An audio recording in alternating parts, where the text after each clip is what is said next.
Chers amis, chers collègues et chères étudiantes et étudiants de l'Université de l'UQAM et de l'Université de Montréal, bonjour et merci de m'avoir invité à participer à cette très belle initiative, donc mise en place par les deux professeurs Génécan et Pascal Bastien, donc autour de la question de humanité,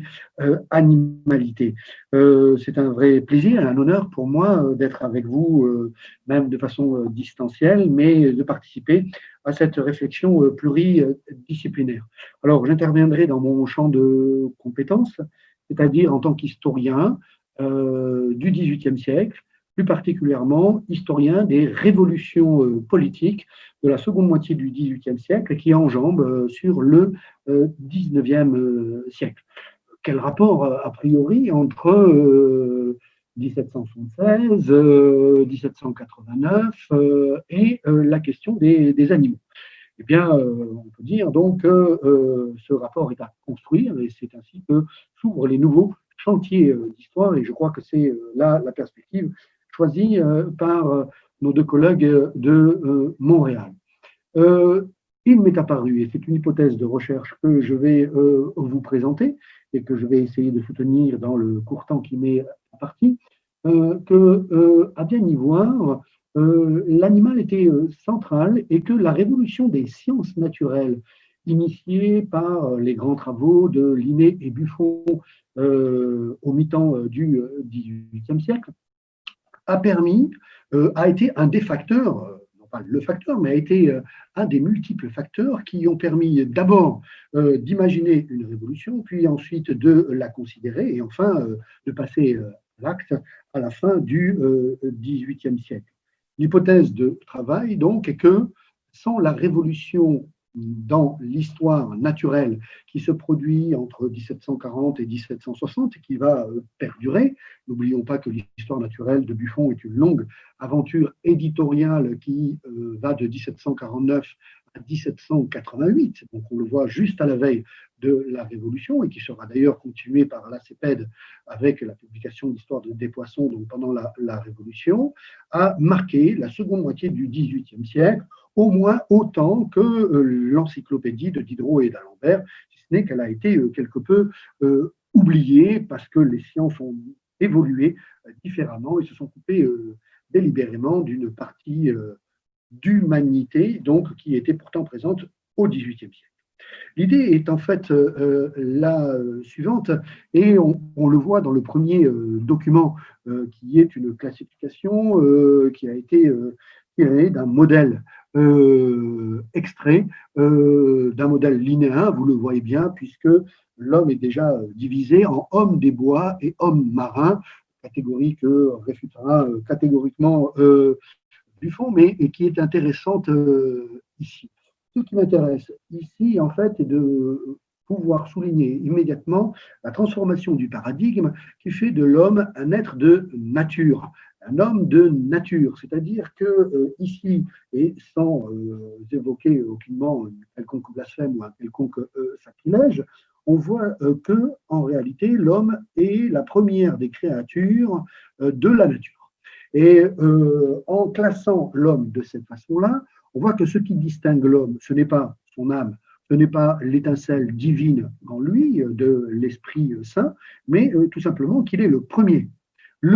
des animaux. Et immédiatement, ce premier des animaux, donc, on voit qu'il est donc au sommet d'une hiérarchie, d'ailleurs, qui va être un des soucis des naturalistes dans la seconde moitié du XVIIIe siècle, ou des observateurs de l'homme, avec la naissance de l'anthropologie, si bien travaillée par Jean-Luc Capet, et qui va en fait considérer l'homme, reconsidérer l'homme comme un animal politique, zoon politikon, donc, et ce n'est pas un hasard si en 1782, un avocat du nom de Camus va traduire le traité des animaux d'Aristote, le même Camus qui, si on en croit Timothy Taquet, dans 1789, donc la révolution de la nation, comment les députés sont devenus révolutionnaires, ce Camus qui sera un des députés qui a le plus pris la parole on a là donc un lien évidemment possible du point de vue politique. Et ce lien politique, on le voit aussi dans la prose de Buffon. La deuxième image montre de façon très claire non plus une forme d'animalité heureuse de l'homme, c'est-à-dire une animalité qui ne rabaisse pas l'homme, mais qui le rend responsable de la nature, mais une forme d'anthropisation en fait des animaux. Et donc il y a une remontée du niveau des animaux au travers de ces deux singes. On a là donc des transferts culturels assez évidents qui se jouent très fortement depuis 1690, nous le savons grâce aux travaux de Silvia Sebastiani, et la première dissection d'un chimpanzé par le docteur Tyson en Angleterre, et immédiatement va être accolé à ces représentations donc,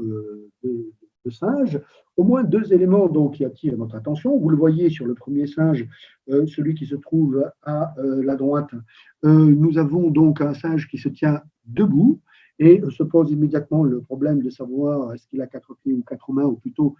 ces quatre mains donc, qui sont ici un parti pris. On verra que les représentations des animaux sont aussi constitutives de discours, tant elles sont soit imparfaites, soit guidées idéologiquement, nous le reverrons par ailleurs. Ou bien, ce qui élève la condition de l'animal, c'est qu'il tient un bâton et s'appuie sur le bâton. Il n'est pas un homme, puisque évidemment tous les traits le renvoient, et notamment sa pilosité, à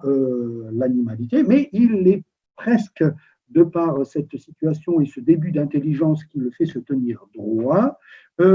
déjà dans une posture donc, qui le rapproche ou qui le fait ressembler à l'homme. Vous noterez, c'est peut-être un détail, mais c'est très intéressant, l'imperfection de la représentation, puisque celui qui a un bâton a des mollets, l'autre n'a pas de mollets, et la question de ces mollets, et qui conduit aussi à la stature droite et donc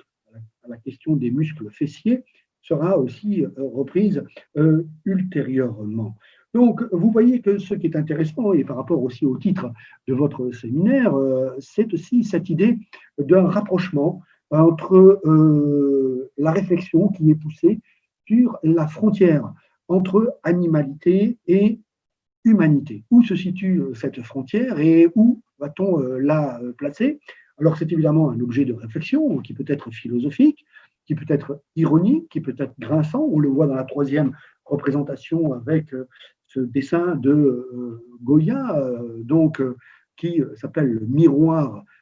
indiscret, où l'homme singe, où dans un miroir, un homme voit un autre lui-même qui repose de façon inquiétante ce que la folie au XVIIIe siècle, au travers des paroles de Nerval ou du Horla, reposeront sur « je est un autre » ou « je suis l'autre », mais qui est ici donc posé, non plus au travers de la question, non pas au travers du dédoublement de la personnalité, mais du dédoublement de sa nature en tant qu'homme ou animal. Cette réflexion philosophique peut avoir aussi une traduction évidemment sociale. C'est par exemple dans cette quatrième image, caricature, mais les caricatures, on l'a compris, peuvent avoir des conséquences graves et peuvent dire des vérités qui peuvent secouer des personnes dans leur certitude, dans leurs préjugés ou dans leur fanatisme. On en a ici un exemple assez fort dans cette caricature grinçante française du début du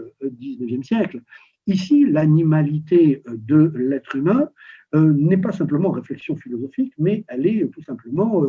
critique sociale, elle est tableau social. Et on le voit bien au travers donc, de ces trois types de personnes, que sont le bourgeois, la domestique et l'homme âgé, qui renvoient en fait dans le monde animalier, dans le jeu des transpositions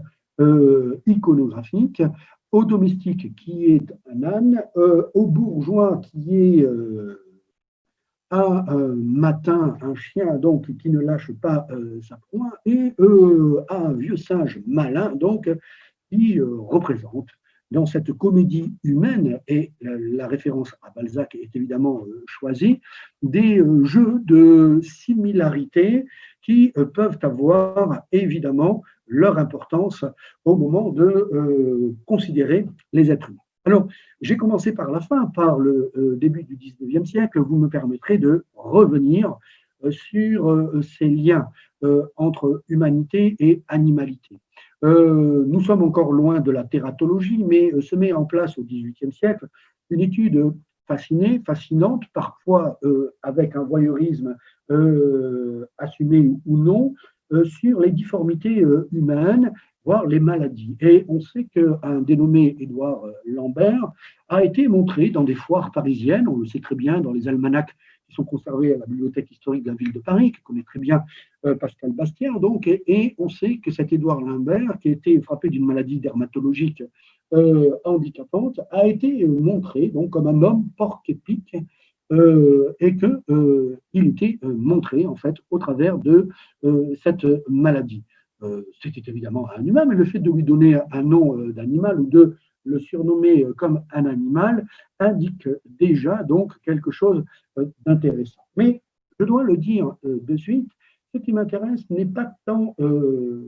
la représentation de l'animal ou l'anthropisation de l'animal ou l'animalisation de l'homme. Ce qui m'intéresse, c'est véritablement une histoire réelle des êtres humains, une histoire réelle également des animaux, pour comprendre comment ils ont pu vivre ensemble. Car si la révolution des sciences naturelles offre à l'animal un nouveau statut, c'est-à-dire une anatomie et une physiologie et un organicisme qui le rapproche de l'être humain et vice-versa, évidemment, la question qui se pose devient celle de la nature de l'animal et celle du concept cartésien de sa fonction machine et de sa nature machine. Avec la publication de Traité des animaux de l'abbé de Condillac en 1704 et le traité des sensations, le traité des sensations en 1754 et le traité des animaux en 1755, nous avons en fait le renversement, ou du moins la lutte, entre deux concepts, celui de l'animal-machine et celui de l'animal sensible. C'est désormais la sensibilité, donc, qui est un des concepts forts de la philosophie des Lumières et qui va s'imposer comme étant un élément à prendre en considération. Et nous avons dans cette série donc, de gravures bien connues de Hogarth, qui a créé une série en 1751 donc, sur les âges de la cruauté, série donc d'images qui, là encore, vont circuler sur tout l'espace éclairé des rivages de l'Atlantique dans la seconde moitié du XVIIIe siècle. Nous avons deux séries, la vertu puis le vice. Et évidemment, dans le vice, ce qui est notable, c'est que bien souvent, la perversion de l'homme, les mauvaises qualités de l'homme, les mauvais penchants des êtres humains sont représentés au travers de la maltraitance animale, au travers d'actes barbares qui sont accomplis ou de violences perpétrées contre les animaux. Quand on regarde cette série-là, donc on voit soit un cocher qui bat à mort son cheval, soit un voiturier, un charretier qui conduit mal ses animaux et peut provoquer des accidents. On voit en fait des gens qui mènent des troupeaux de façon malveillante ou, bien sûr, dès le premier âge donc, de la vie des enfants qui se comportent de façon cruelle avec des animaux. L'ironie de l'histoire veut que lors de la dissection du méchant homme qui a été exécuté, un chien, comme pour se venger, vous le voyez, revient manger les entrailles de celui qui, en tout enfant, maîtrisait ou du moins malmenait, ses frères de race canine. Donc il y a tout un travail, pourrait-on dire, dans la seconde moitié du XVIIIe siècle, auquel l'historien David Garrioch nous a appelé notre attention, qui est un travail en fait de sensibilisation. On sait que le mot civilisation naît en 1758 sous la plume de l'ami des hommes, le marquis de Mirabeau, et qu'il va en fait marquer, toute cette culture qui prétend mieux traiter les animaux parce qu'ils se trouvent en fait être des êtres sensibles qui souffrent, qui peuvent montrer leur affection. Cette révolution des sciences naturelles va permettre de mieux penser en fait la laïcité et le transfert de souveraineté d'un roi qui est lieutenant de Dieu sur terre à une masse collective qui serait la souveraineté. Bon, bien évidemment, il y a d'autres raisons, crise économique, crise sociale, crise politique, mais selon la focale que j'ai choisie, cette histoire des animaux va compter. Pourquoi? Eh bien, tout simplement parce qu'elle va aussi rencontrer un discours familier, donc, qui est celui hérité de la métaphore, de l'analogie et donc de l'image. En effet, on le sait, l'animal est pour nous, et c'est un petit peu le drame de notre relation avec les animaux, comme Élisabeth de Fontenay l'a montré, la grande philosophe du XVIIIe siècle, la tragédie ou le drame qui nous sépare des animaux, c'est leur silence. Et donc, ce silence va être bien souvent rempli par les hommes, ou par des images, ou par des paroles. Alors, dès le début de la Révolution, les tensions et les conflits vont trouver dans le terrain de l'animalité une graduation vers ce que j'appelle l'animalisation. C'est-à-dire que s'il y avait eu une animalité positive, je vous propose donc un second terme qui va être l'animalisation de l'adversaire. Et cette tension qu'est la révolution, qui a aussi une part de guerre civile qui est tout à fait évidente et qu'il ne faut absolument pas méconnaître, est visible dans cette image qui est entre la caricature et la représentation. Cette image donc, qui représente des gardes nationaux, des patriotes, qui visent explicitement dans des arbres des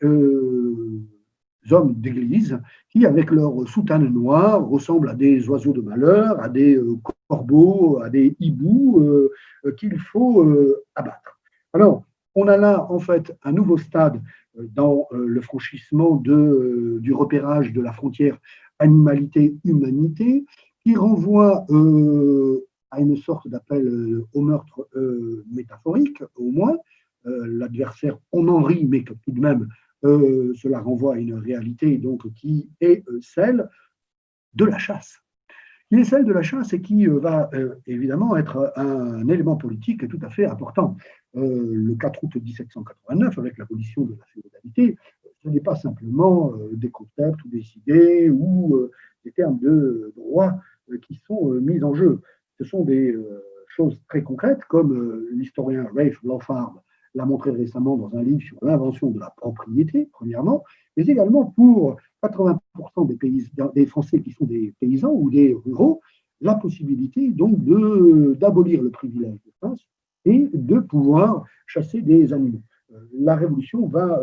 constituer un véritable massacre d'animaux et de toute forme de gibier, donc les paysans adhérant aussi à la Révolution, parce qu'ils vont devenir chasseurs. Un homme libre est un homme armé, est un homme qui chasse, et on voit combien cette image n'est pas simplement une exagération dans le terme de la caricature, mais renvoie à quelque chose de tout à fait réel. Et puis cette animalisation va conduire petit à petit à une forme de brutalisation. Qu'est-ce que j'entends par brutalisation? Donc, pas simplement dans le concept de Mossé, Georges Mossé, donc une violence accrue à l'intérieur d'une société civile entre deux phénomènes de guerre, mais également donc une brutalisation au sens ontologique du terme. C'est-à-dire que le mot brut renvoie effectivement donc à la part d'animal dans l'homme dans les dictionnaires du XVIIIe siècle. Dans cette autre caricature, donc on le voit de façon assez claire, un homme qui est un patriote, reconnaissable à sa pique et à son bonnet phrygien, mène au fouet donc des animaux de basse-cour, des animaux de la ferme, très concrètement. Donc ici, la famille royale ou la cour est considérée comme un groupe animalier qu'il faut mener, et il y a dans ces jeux donc d'animalisation donc un degré de brutalisation qui renvoie non seulement à l'animalisation, mais à la violence qui est perpétrée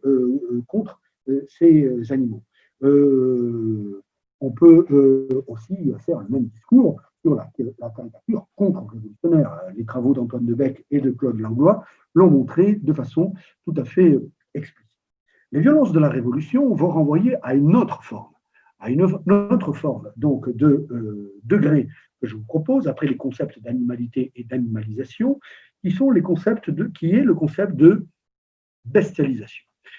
Le concept de bestialisation, on le voit aussi au travers de cette caricature de Gillray, donc, qui fait du révolutionnaire un anthropophage.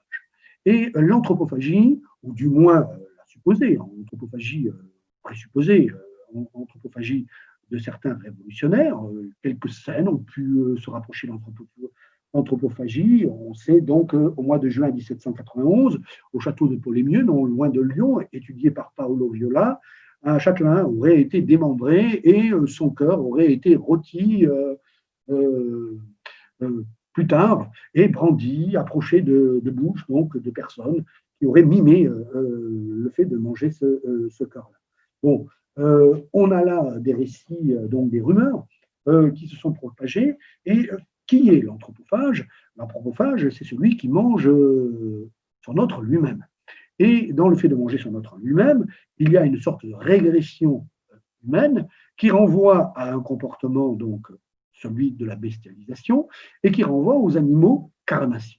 Et cette histoire d'animaux carnassiers est tout à fait importante parce qu'elle va, après la terreur, imprégner durablement la reprise en main de la société par les thermidoriens qui, voulant détacher définitivement le processus démocratique du processus de stabilisation de la République, vont puiser à pleine brassée dans la métaphore animalière pour expulser, pourrait-on dire, le peuple du processus politique. Le peuple va être en fait accolé à trois images qui vont être celles de son immaturité, le peuple est enfant, sa versatilité, le peuple change d'humeur, donc il est plutôt marqué par sa féminité, il est femme, et surtout le peuple est d'une violence incontrôlée, il est bestial. Et on voit dans cette image-là donc les méfaits au travers des 7 plaies de la terreur. On voit donc ce révolutionnaire qui tue sans pitié son chien, donc, et qui est prêt à l'abattre, évidemment, pour éventuellement s'en nourrir, brisant donc ce tabou de l'amitié, de l'affection du chien pour son maître. Et puis l'an 3, lors de la réaction, va inventer un nouveau personnage qui est l'homme tigre. L'homme tigre. Alors, on a là donc toute une épouvante culturelle que Bronislaw Baszko, Sergio Lusato ont très bien montré dans leurs études sur la manière de sortir de la terreur, en exagérant par le récit, par les images encore plus épouvantables, ce qui avait pu se passer. Et on peut dire que ces images qui circulent renvoient aussi, bien sûr, à une réalité, celle de la boucherie qui est de plus en plus insupportable. Il suffit de lire les travaux de Mercier pour se rendre compte que beaucoup de marcheurs, beaucoup de piétons, beaucoup de promeneurs dans Paris sont en fait horrifiés par ces bouchers qui, à l'intérieur de Paris, donc chaque année, tuent 92 000 bœufs, 24 000 vaches, 500 000 moutons. Donc, on a là en fait des spectacles qui sont de plus en plus horribles et dans l'hygiénisme de la fin du XVIIIe siècle vont rejoindre donc l'horreur de cet homme tigre que l'on a représenté ici dans cette gravure de Lenormand et qui représente l'envoyé en mission Le Bon que vous voyez au milieu donc avec deux calices donc et qui s'abreuve du sang de ses victimes. On a là encore une forme donc de brutalisation et de bestialisation qui va aller encore plus loin. Alors, dans le processus de constitution, de division par classe désormais à l'intérieur de la République dite bourgeoise, celle de la Constitution de l'an 3, on va avoir en fait une sorte de dichotomie entre les bons animaux et les bons humains que l'on voit dans le tableau de Vincent l'Agriculture en 1798, où l'on voit donc les couples d'animaux qui sont le moteur de l'économie avec ces groupes puissantes de ces deux bœufs donc, qui tirent la charrue dont la richesse va jaillir bien évidemment, ou bien on a à l'autre bout de l'arc de la société donc une forme de bestialité donc approfondie, assumée, fantasmée même, dans ces images donc, qui accompagnent les prospérités du vice, les quatre volumes donc, qui sont imprimés en 1797, où le marquis de Sade, donc, imaginant toutes les formes de turpitude sexuelle possibles, n'oublie pas également donc, de mettre en scène des animaux dans des scènes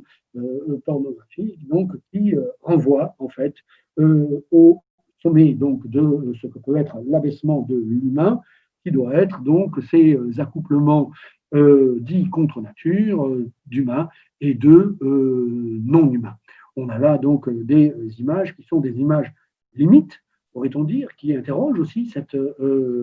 frontière dans le domaine du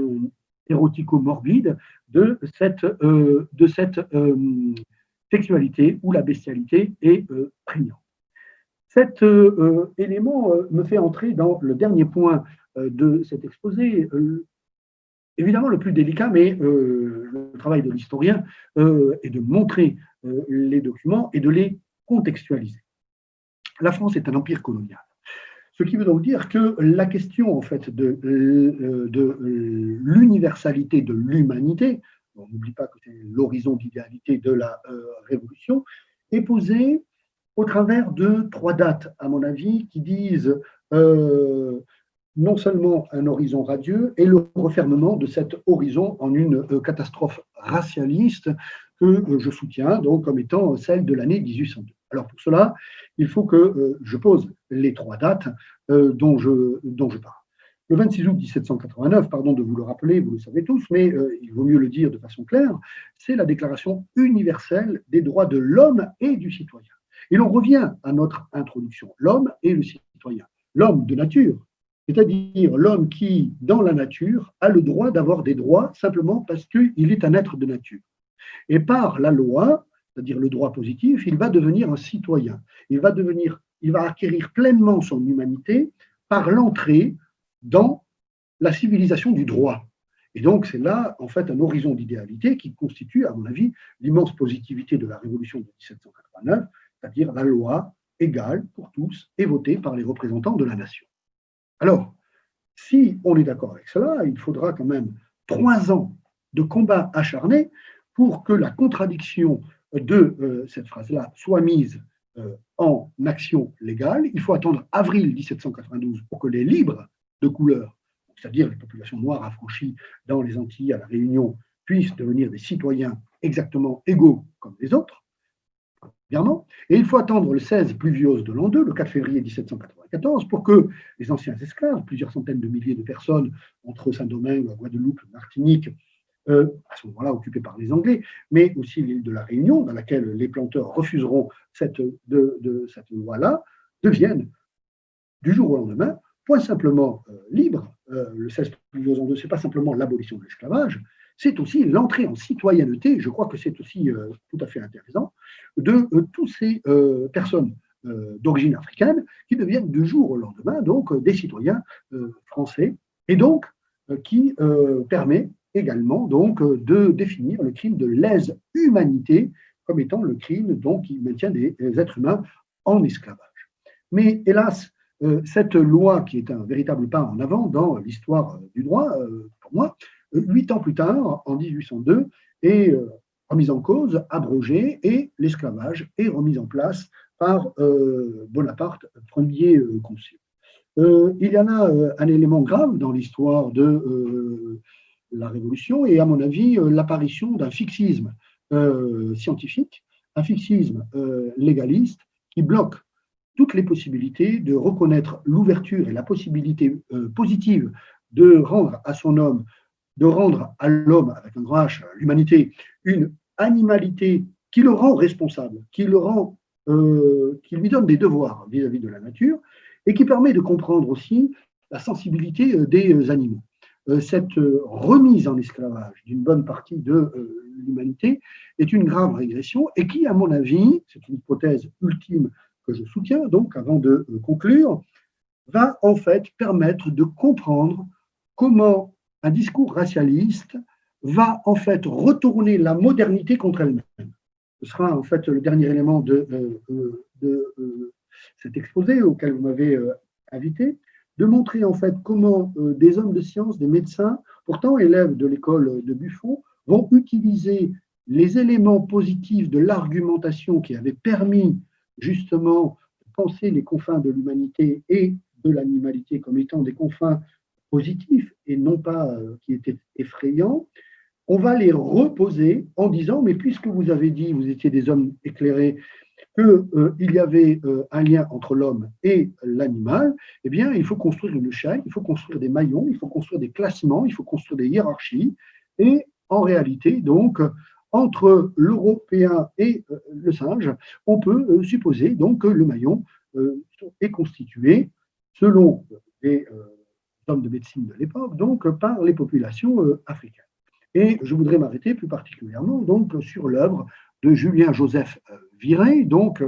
dans son Histoire du genre humain, qui a un certain succès, puisqu'elle paraît en 1801, elle est rééditée en 1824. Lui-même est un polygraphe qui participe à de nombreux dictionnaires de pharmacie, de médecine,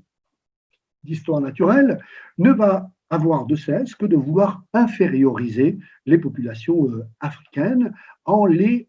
réanimalisant, mais non pas de façon positive, pour les abaisser dans un classement donc, où, évidemment, le fantasme le plus effrayant pour lui serait la mixité, le fantasme le plus effrayant pour lui serait la migration, serait celui du mélange des populations. Alors, on a bien sûr donc des formes de classement graphique qui vont marquer la culture visuelle des Européens de tout le XIXe siècle et au-delà, au travers donc de la réutilisation des dessins de Blumenbach, utilisés en histoire de l'esthétique et pas du tout en histoire naturelle. Et je voudrais terminer donc par ces deux représentations, donc à 7 ans de distance, en 1795 et en 1803, donc qui représentent deux scènes quasiment identiques, fantasmes typiques du voyageur, de l'explorateur, du naturaliste, qui pour enjoliver généralement ces récits de voyage, invente parfois, affabule pour améliorer les ventes bien souvent. La scène est laquelle? C'est celle de l'enlèvement de femmes par des singes pour éventuellement disparaître. Et c'est dit entre les lignes, parfois dit de façon tout à fait crue, avoir des relations avec ces femmes-là. Ici, vous avez en fait deux tableaux ou deux gravures qui sont tout à fait différentes, où dans la première scène, donc on a des singes clairement identifiés qui enlèvent des femmes blanches clairement identifiées, et c'est bien la confusion dans la deuxième image qui est intéressante. Soit il y a eu une révolution copernicienne dans l'art du dessin entre 1795 et 1803, soit il n'y en a pas eu, je peux vous l'assurer, et en fait on a un jeu de confusion entre animalité et humanité qui joue tout à fait en défaveur et qui explique une forme de racialisme visuel que les textes disent de façon pénible lorsqu'on a à les lire, mais il faut les lire pour comprendre, bien sûr, en tant qu'historien, comment ces humanités-animalités ont pu servir dans un premier temps à inventer le racialisme et dans un deuxième temps ont été le fondement du racisme du 19e siècle. Vous le voyez dans l'image qui représente les Africains. Le singe a pratiquement donc un visage humain et la femme enlevée donc n'est pas clairement identifiée comme un être humain, alors que vous le voyez au fond, la famille de singes est tranquille, là où la scène de violence est plutôt celle où l'arme de l'homme africain donc essaie de tirer sur le singe. On a donc en fait au travers de cette confusion un discours parfaitement maîtrisé qui est celui de la délégitimation d'humanité à toute une population africaine. On a donc là, bien évidemment, donc, un des fondements du racisme, et c'est la face sombre de cette frontière de l'humanité-humanité. En conclusion, on voit en fait comment, entre 1750 et 1820, en 70 ans, ce qui avait été une révolution positive des sciences naturelles, c'est-à-dire élever l'animal et rendre à l'homme sa part d'être naturel, a été dans un mouvement de réaction qui a été assez visible dans le mouvement scientifique, dans le mouvement politique, et qui a suivi la Révolution, un mouvement de fermeture, et qui a consisté, soit en Europe, à construire des modes de représentation entre classes laborieuses, classes dangereuses, et combien de fois j'ai lu en fait que la saleté, la crasse des ouvriers les faisait ressembler à des esclaves, et donc ils étaient dangereux, et au sud du monde, donc en Afrique surtout, mais également en Asie, voire en Océanie, combien en fait on a transformé en fait l'image du bon sauvage ou de l'homme naturel en un homme qui était à ce point en retard de civilisation qu'il ne pourrait plus rattraper son retard sur les Européens. Et ainsi se termine de façon, pourrait-on dire, tragique, ce qui avait été une révolution des sciences naturelles positive en une réaction fixiste des sciences racialistes à l'origine du racisme contemporain. Je vous remercie.